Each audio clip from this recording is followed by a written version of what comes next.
Mike McCool here in the Royal Examiner studio, and with me today I have the ladies from the Master Gardener organization of Virginia Cooperative Extension. Is that right? Yes, sir. All right, so we've got Joey Waters and we have Joanna. How do you say that last name, Joanna? Royalty, like I was going to say queens. that. That's what I was going to say. Very elegant there. And Susan Madoff. Yeah, I was going to say that. Were you? That's good. I had to learn how to say it when I got married. I was going to say, did you inherit that name? I did. I was talking to a lady the other day, and she had this name, about this long. She said, yeah, but the one I had before was this long.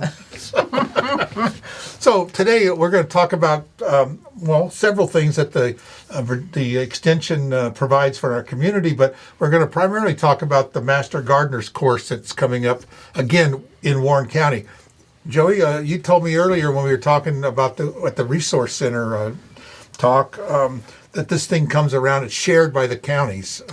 Right. There's 5 counties that were a member that share this, and it hasn't been in Warren County. It's almost 5 years, right? And so it's back.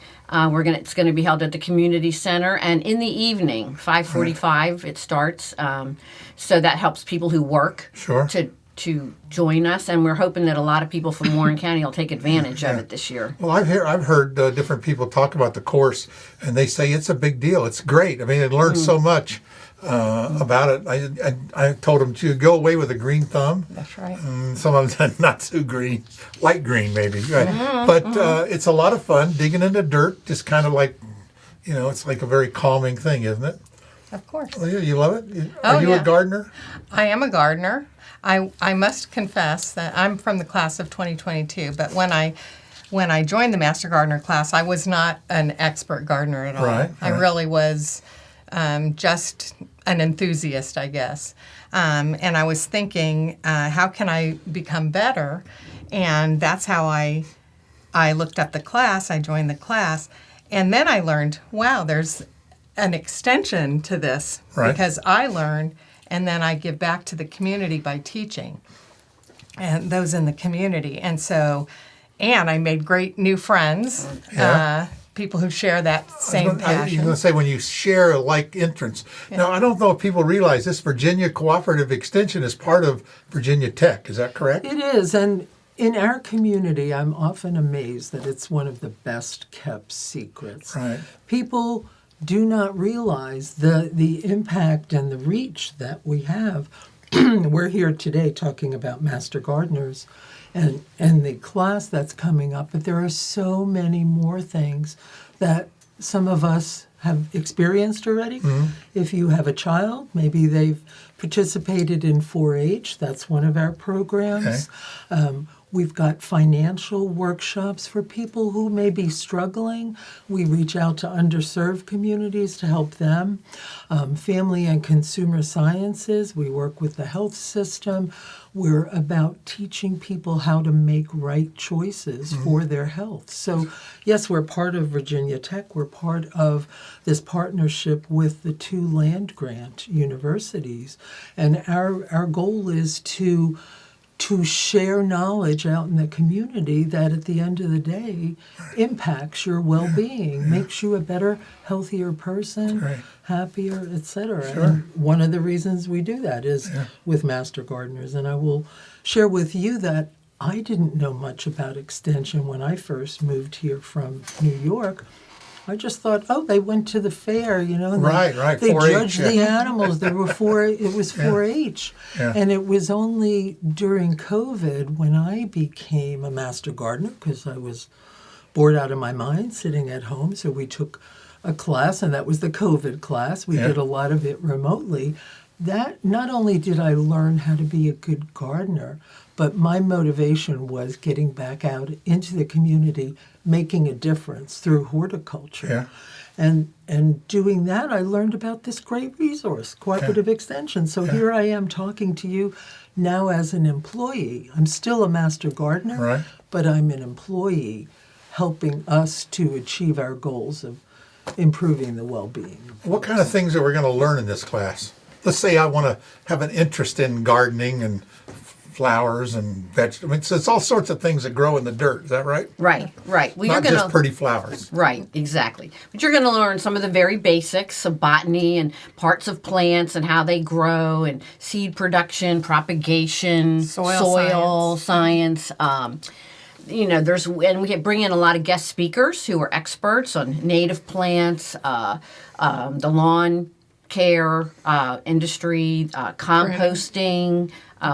So it's a wide variety of topics. We have a great textbook that has all the topics. Did you bring that over here?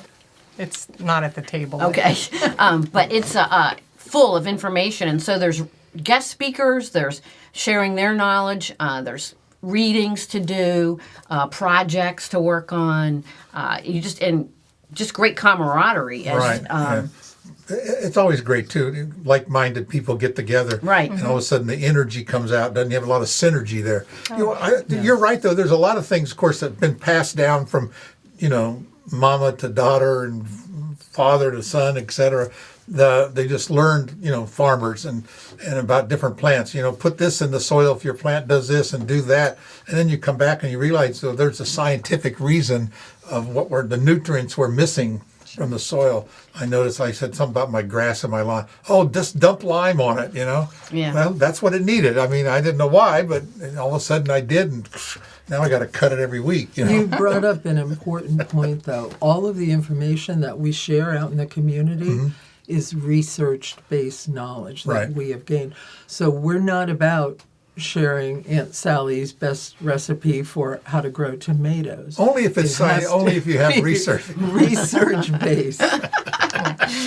But that's why we're part of the university. I mean, we have people that have studied this. Now they share the things they've discovered, and all of a sudden, and make it fun. I mean, that's what's so cool about it. So on this course now, how long does it last? Is it just one day? Oh no, it definitely is a time commitment. It's 50 hours. Oh, wow. So it's it's the real deal. Oh yeah, It it's is. like we say it's like a college course that freaks people out, but there's lots of support. It's not like you're not on your own. You work in groups. And it's okay if you don't know anything and absolutely nothing about it, because you'll go away learning something, right? Yeah, Almost exactly, definitely. exactly. You The tests will are open become, book, Right. all that kind of stuff. And let me see what you put down. Yeah. Yeah. I was going to say that the class starts in February and Okay. it goes to May. Okay. It's not just book learning. It's a lot of hands-on activities. We take field trips. We do labs. We learn how to prune trees. So we're going out. It's very involved. It's very fun. Right. Yeah. Well, that's the time of year to do it, because you can actually start applying some of the things you learned That's in the the goal. spring. Right. Like if the class learns how to do a soil test, they send it into Virginia Tech, they get the Right. results back, they learn how to read the soil test and then amend their garden beds or their lawns. And so it's very useful information. Yeah. Well, I mentioned the guy said just dump lime on my yard, but people don't realize too, like where I live, that land had been filled with a lot of fill over the years. And so it wasn't the same as the dirt next door. Exactly. And so that's another thing is my soil could be totally different than the guy across the street. And that's why it's important, I think, like you said, is, well, so-and-so flowers are growing like crazy and mine die. And Well, who knows what they put in there. Gardening is also about location. Right. It's about knowing what makes up your soil Right. with the soil test. It's about knowing, do I have a shade garden? Do I have a full sun garden? Right. What are the right plants to put there? Sure. How do I need to care for them? Sure. So there's a lot that you learn, and as both of these wonderful ladies have said, you will become a great gardener after it.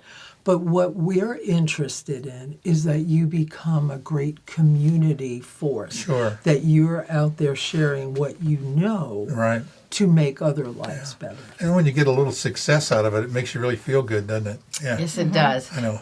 And you learn after the course. I mean, I learned so much in the course, but then working with other master gardeners in different groups, I've learned so much that I didn't know. The learning has just continued, but now I know how to research, how to go to the universities and find out.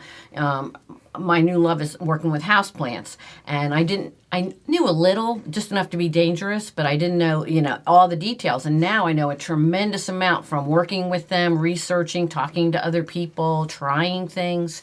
So it's been so much fun. And then the people that I've met have just been a bonus. Well, the only thing I can think of is when I hear that word master gardener, it sounds so intimidating. Like I'm going to be, I don't know anything. I can't go to that class. Right. That's always been my thing. I'm not a master, but I know how to find stuff out. Okay. You're a master learner, All right. master facilitator. Because, so don't be intimidated by Exactly. the word, and just register. And Yes. So is there a cost for this? Yes. Go ahead. There is a tuition. It is $200, but we do have scholarships available. Everything that you would need to know is actually online. Okay. It's at nsvmga.org/join. Okay, well, I'm going to put all that in the story so they'll be able to just click on the link and look at it. That would be great. And it explains, it has everything hyperlinked there. Applicant, you can apply today if you're interested. And I believe that's open till January kind of Okay. 10th or something So like what that. size are these typically? What do you limit it to a size? About 20 students okay. typically. We're doing what fits in the classroom at the community center. Yeah, comfortably. You can always expand the wall. So I was looking at, what does this EMG stand for? Extension Master Gardener. Oh, well, duh. Yeah. Okay. You're throwing around all these acronyms, I you know. know. Everybody's got a V, C, M, U, T, X, Y, Z. Okay. Well, and the NSV part is Northern Shenandoah Valley. Right. And so Okay. our unit is huge. It's 5 counties. Right.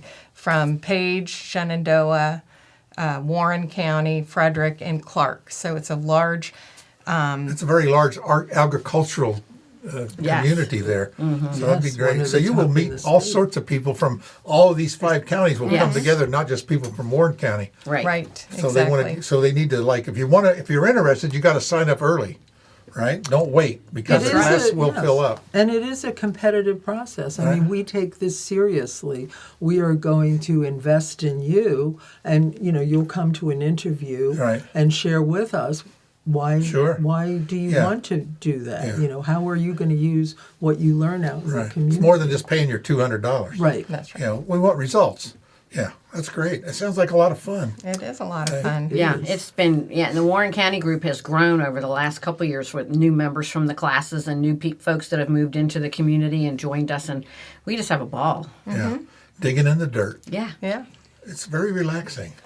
And we It is share our relaxing, knowledge yes. that we have children's programs at the library that we Right. do, at all the different fairs and community events. We share Because you've information. been around to like Elk Grove and the fair Right. Yep. and the fair and the fair. Yes. Yeah, we do a huge garden fest at Bell Right. Grove every June. That's right. We get people, and we propagate all those plants. We Yeah. work for months getting that ready, and you learn a lot doing that. And then the community has an opportunity to get inexpensive plants. Sure. Yeah, that's a great. So anything else you want to add before we conclude? Well, there is one more thing. There is Okay. a seed exchange that Okay. is also one of our projects that our unit does, and that will be held at Strasburg High School, but January. I think it's January 18th, and this is a new location for us. So for folks who have been used to going into Clark County to do that, we're trying a different location this year to make it easier for folks to get to and not have to worry about weather-related, Sure. travel. Yeah. So what is a seed exchange? Well, it's a great opportunity to get a variety of seeds that are Free. Free, yeah. that are. That's a great word. That's- People love that word. But you can also bring some Yeah, seeds so if you bring share. it, yes, donate to then share. you get to get more. More, yeah, when you exchange. Okay. But they are seeds that Right. master gardeners have collected from their own yards, but also donations from the community as Right. well. Do you want to share anything about invasive plants? That's a big thing I know that Virginia So- Tech is working on. Part of my title is consumer horticulture, and the other part is invasive plants program associate. So I have been known as the spotted lanternfly lady. Okay, yeah.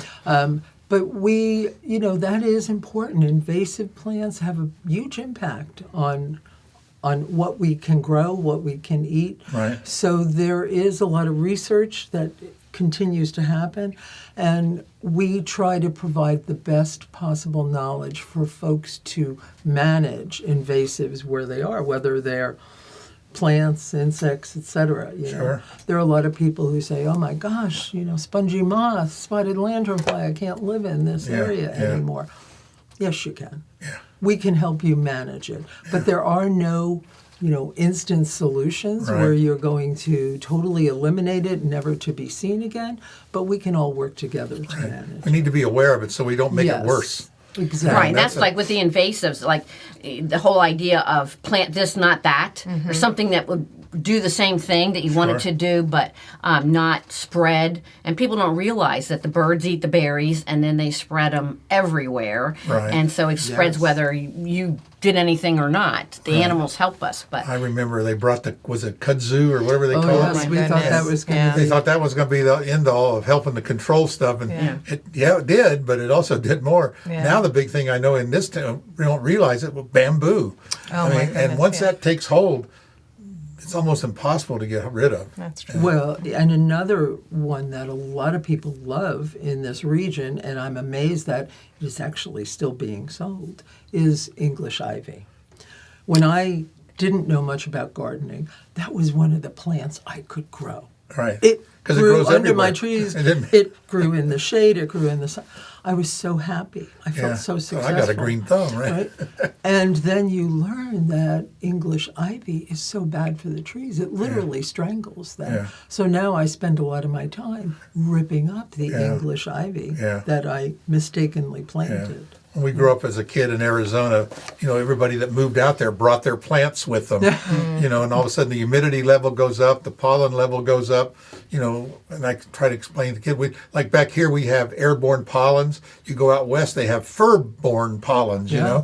and so different now, they got airborne pollens, which you didn't have before, so Bermuda grass and all those kind of things that, it can really, the pollens and things, what happens here with certain times of the year, the pollen count is like off the chart. Yes, it is. And most of that's all man-made. yeah. And the other thing is, dealing with drought. Right. Drought-tolerant plants, the native plants tend to handle that Yep, better. they do. So we have to rethink what we're planting if this is the Yes. way climate's going to go. Yeah. Right. Don't make it worse, make it better. Yeah. Well, and then the other thing, people hear that we're native and they think, oh, okay, if it's native to California, Yeah. it'll work here. No, it's native to this region. Right. So it's really important to 'Cause remember typically, that. those are plants that have survived Yes. over a long period of time in the environment that they're at. Exactly. And that's so, and it's amazing though, even in the Death Valley, they got stuff that grows. Exactly. A drop of water, it'll come up through a crack. It is It's amazing. amazing how things will do that. Right. All it takes is a little bit of water. Well, ladies, I appreciate you coming in and talking to me today. It's very interesting. We're going to put all the information below in the story so that as you are interested in this Master Gardener's course, you can get signed up. Remember, seats fill up early, so check it out. Click the link below in the story, and we'll go from there. How's that? That's terrific. great. Thank you. All right, Thank appreciate you. it. Thanks again. All right. you. Thanks, Mike.